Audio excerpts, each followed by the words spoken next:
Olá, hoje eu gostaria de falar um pouquinho sobre quando é indicado a introdução da comunicação aumentativa e alternativa. Em que circunstância eu posso considerar isso uma opção? E que critérios eu posso levar em conta para definir se eu devo utilizar a comunicação aumentativa e alternativa, né? Fazer uma decisão fundamentada. Então, essa é uma pergunta que, inclusive, surgiu no grupo de estudos que eu participei, e era uma pergunta que uma médica trazia, né? Mas como eu vou saber se eu devo fazer essa indicação para uma família que eu estou atendendo?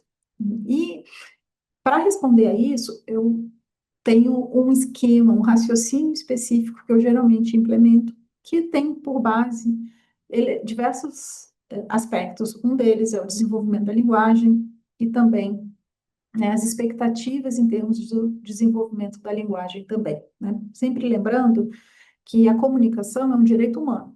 Então, né, quem, por algum motivo qualquer que seja, tem restrições nessa área, ela acaba, né, enfrentando situações de vulnerabilidade. E se a gente está falando de uma criança, por exemplo, isso está diretamente relacionado com melhores oportunidades, né, ou o impedimento dessas melhores oportunidades para o seu desenvolvimento. Tá? Então, compartilhando um pouquinho sobre esse tema, tá? Então, como é que eu geralmente estruturo a minha forma de pensar para fundamentar a utilização da comunicação aumentativa e alternativa, tá? E aí, vamos começar do começo. Acho que a primeira coisa que a gente tem que ter clareza é que a gente tem uma longa e extensa literatura que nos aponta sobre os marcos do desenvolvimento. Os marcos do desenvolvimento, eles falam sobre múltiplas áreas do desenvolvimento, inclusive o desenvolvimento da linguagem, né? Lembrando que a linguagem, ela tem sempre duas áreas. Ela tem a faceta da linguagem compreensiva e ela tem a faceta da linguagem expressiva também. Então, eu estou compreendendo aquilo que me falam e eu também estou tendo formas de me expressar. Mera e simplesmente, se a gente já olha para um bebê, nós sabemos que desde o início da vida nós estamos sempre interagindo e conversando com esse bebê, mas ele não dá as suas primeiras palavras até que ele esteja ali próximo ao primeiro ano. Isso significa que ele ouve, né, muita linguagem, ele vivencia muitas interações com os pares antes que ele vá dar a sua primeira palavra. Então, em geral, linguagem receptiva ou linguagem compreensiva, que é aquilo que eu recebo de entrada de linguagem, é sempre antecede a expressão, né? Então, primeiro eu gosto das metáforas, né? Do baú, né? Então, primeiro a gente alimenta, a gente coloca coisas nesse baú, a gente coloca elementos, né, nesse universo que está em torno da criança, para depois a gente ter expectativa que ela, dessa bagagem toda, possa selecionar suas palavras e comece também a organizar o seu sistema de linguagem para poder se expressar de cada vez melhor, né? Então, a primeira coisa, a gente olha para os marcos do desenvolvimento, né? E aí, talvez uma pergunta seja, Renata, onde eu encontro os marcos do desenvolvimento, né? Um instrumento que é muito comum e que às vezes é pouco recorrido, né? Se recorre muito pouco a ele, é a própria caderneta de vacinação da criança. Então, a maioria das famílias hoje em dia, né, tem acesso a uma caderneta assim que a criança nasce no hospital. Ela já, pelo menos quando eu fui mãe e até recentemente, existe esse documento, e nesse documento, que ele tem o objetivo inicial, fazer o registro da vacinação, no final dele tem também informações sobre uma expectativa em relação a vários aspectos do desenvolvimento que começam a acontecer em etapas específicas da vida da criança. Então, isso é um local simples que a gente pode começar a olhar para a gente ir acompanhando o desenvolvimento do bebê, tá? Mas para a gente resumir aqui, eu gosto assim de simplificar, eu levo em conta alguns aspectos. Então, por exemplo, com base em pesquisas, nós sabemos que, em geral, a emissão da primeira palavra, e palavra falada, ela acontece por volta do primeiro ano de idade da criança. Por volta do segundo ano de idade, essa criança já está fazendo construções mais completas, com duas ou mais palavras. Então, ó, só com base nessas informações super simples, né? Uma palavra, um ano, uma palavra, 2 anos, duas ou mais palavras, a gente já tem uma percepção de que nós podemos aí estar num início de lacunas de desenvolvimento da linguagem. Tá? Fora isso, nós podemos, enfim, talvez a gente nem precise esperar necessariamente esse tempo, mas tem determinadas crianças que, ao nascer, nós já sabemos que elas têm condições, né, às vezes uma questão do neurodesenvolvimento, né, alguma intercorrência no pré-parto, né, ou durante o parto, ou logo após o parto, talvez alguma intercorrência que possa concorrer para alterações no desenvolvimento da linguagem, né? Então, a criança prematura geralmente requer uma atenção maior, também crianças que têm paralisia cerebral, alguma intercorrência que possa levar aí há questões que conhecidamente já estão descritas na literatura que podem trazer um impacto na fala, né? Então, ali a gente já tem. E se a gente ou percebe bem no comecinho, ou se nós já sabemos de antemão que essas condições elas estão presentes, o que que nós podemos fazer? Criar um ambiente em torno dessa criança que seja rica, né, que seja muito cheio de linguagem e de interações significativas que possam aí apoiar o desenvolvimento da linguagem. Veja bem, eu não estou dizendo para a gente tentar explicitamente ensinar palavras ou intencionalmente, de forma forçosa, empurrar a criança para isso. Mas eu estou dizendo da gente criar um ambiente de bastante interação, de trazer palavras, de pronunciar bem as palavras, né, de interagir de forma significativa para a criança. Isso tudo vai enriquecer esse ambiente e vai fortalecer as relações interpessoais e tudo isso, de certa forma, né, como a gente já sabe, está muito associado a um bom desenvolvimento da linguagem de modo mais amplo. Então, esses são os primeiros aspectos que a gente deve levar em conta, né? Então, se eu já tenho uma história anterior, né, que sugere dificuldades para o desenvolvimento da fala, ou, né, de outra forma, se há outros aspectos também que eu possa prestar atenção. Então, os marcos de desenvolvimento, nós podemos olhar especificamente para os marcos ligados à comunicação, à linguagem, à interação e à socialização. Então, esses marcos são muito importantes ali, que fundamentam essa necessidade, né, e que podem nos informar com mais segurança sobre a importância da comunicação aumentativa e alternativa, certo?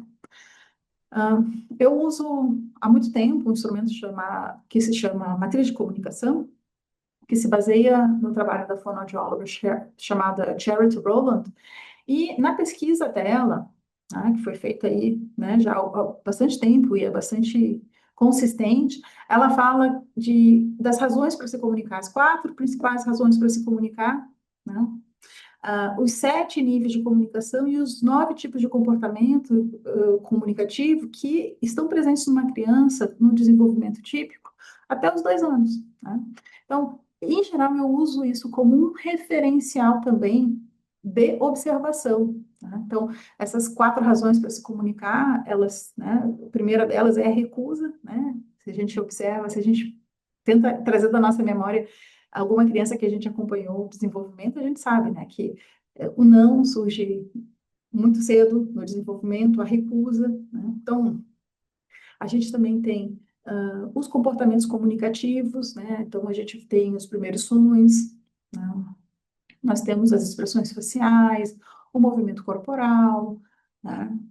O contato visual, todos esses elementos, eles nos dão informações sobre o estado, como a criança está, né? E aí a gente pode responder a isso, trazendo palavras e interagindo mais com a criança, né? À medida que ela vai se desenvolvendo, ela vai ampliando os seus recursos de comunicação. Então, uma criança, daqui a pouco, ela começa a fazer gestos, tanto gestos simples, como também gestos convencionais, né? Como oi, tchau, manda beijo, né? Então, todos esses são gestos que são frequentes e esperados ao longo do desenvolvimento, né?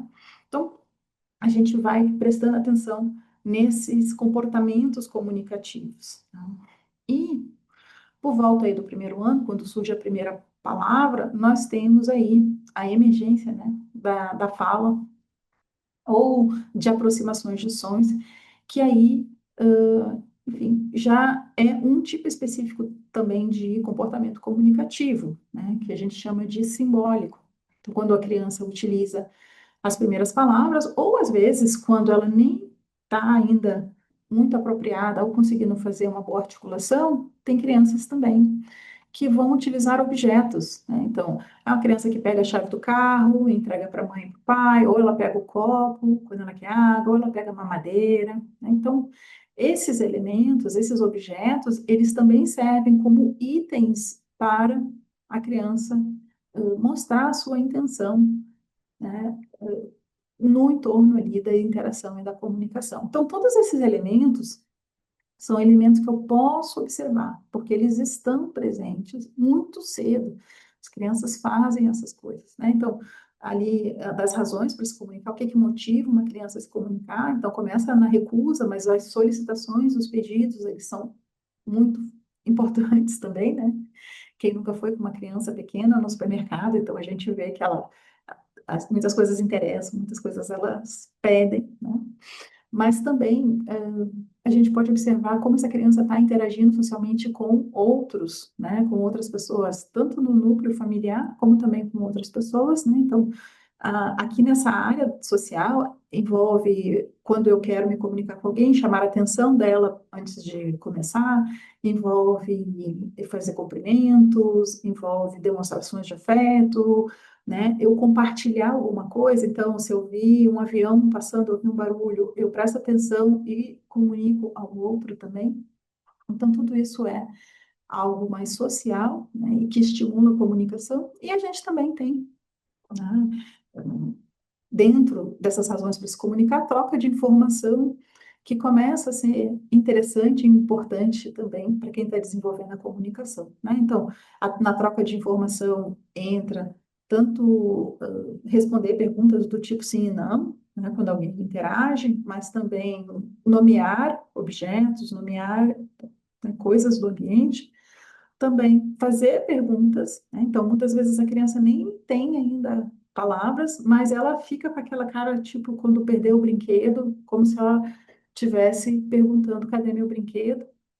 Então, fazer perguntas também é uma função importante dentro aí desse campo que nos estimula a comunicar, que é a troca de informação, e também fazer comentários, né? Então, quando a criança aparece, né, que ela vê algo e ela olha, como se ela estivesse dizendo, ai, que grande, ou é pequeno, ou tá quente, tá frio. Então, todos esses são comentários também, né? Então, a gente tem essas razões para se comunicar, que a gente pode observar também, se estão presentes, como estão acontecendo na criança, né? Ou, por exemplo, se uma criança é muito desinteressada dos aspectos sociais, então isso já pode ser um sinal para estarmos atentos também, né?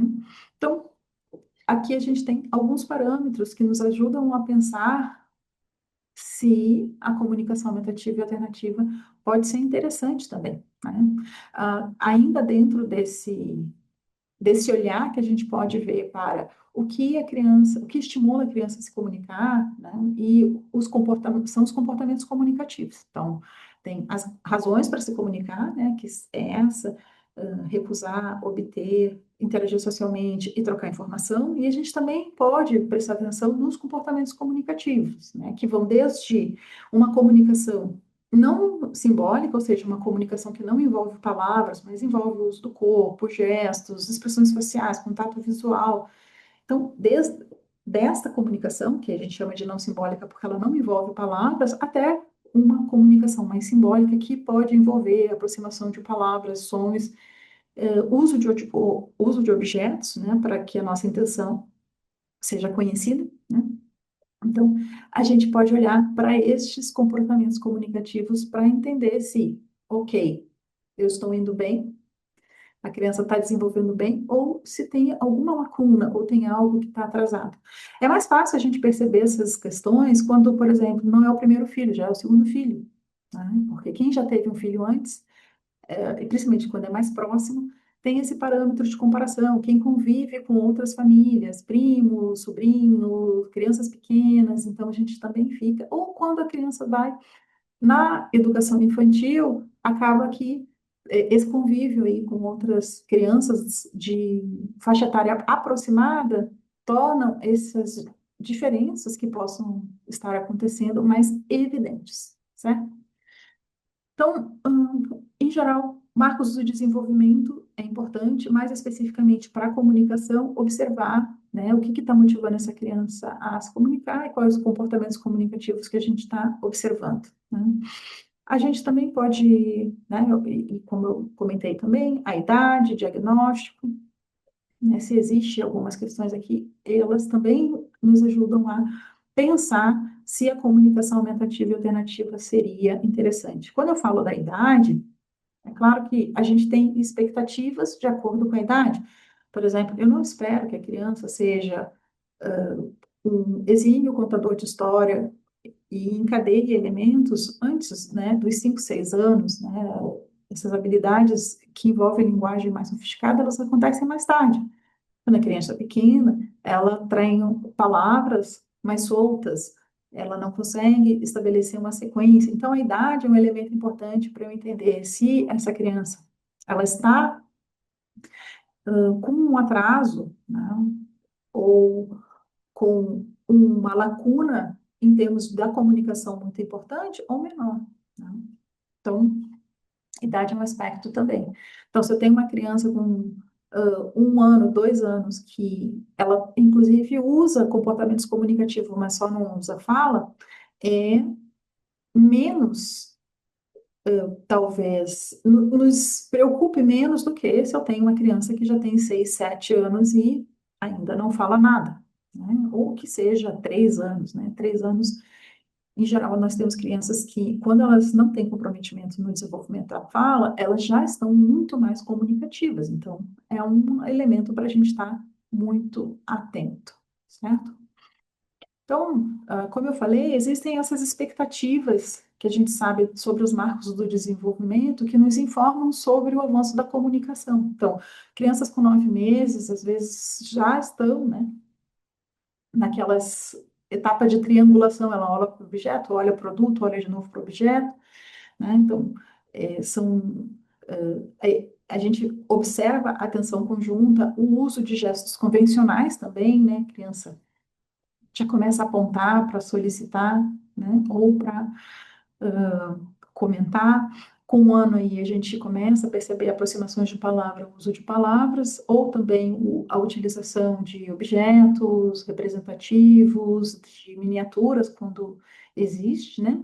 Quando estão presentes no ambiente, e aos 2 anos aí a gente sabe que é um outro marco para um avanço e uma gama maior de elementos nessa comunicação, certo? Então, aqui a gente tem alguns elementos que nos ajudam, certo? Então, se a criança tem 1 ano, não usa palavras faladas, ela não usa nenhum objeto concreto, ela não demonstra muito interesse, né, interação com o outro, né, ou busca esses elementos para compartilhar as suas intenções e os seus interesses, isso é um sinal de atenção que nós precisamos ter. E se ela tem 1 ano e não usa comportamentos comunicativos pré-simbólicos, ou seja, ela não está fazendo sim com a cabeça, não com a cabeça, dar oi, dar tchau, seja de forma espontânea ou sob solicitação, a gente também já tem algumas lacunas aqui, certo? Então, esses são alguns elementos que podem nos ajudar a pensar. Fora isso, a gente vai encontrar também alguns, como se fosse checklists, né? Que a gente pode utilizar específicos sobre comunicação. Nesse livro aqui, que é sobre a introdução da comunicação aumentativa alternativa, né? Que a gente publicou ali pelo Comunicateia.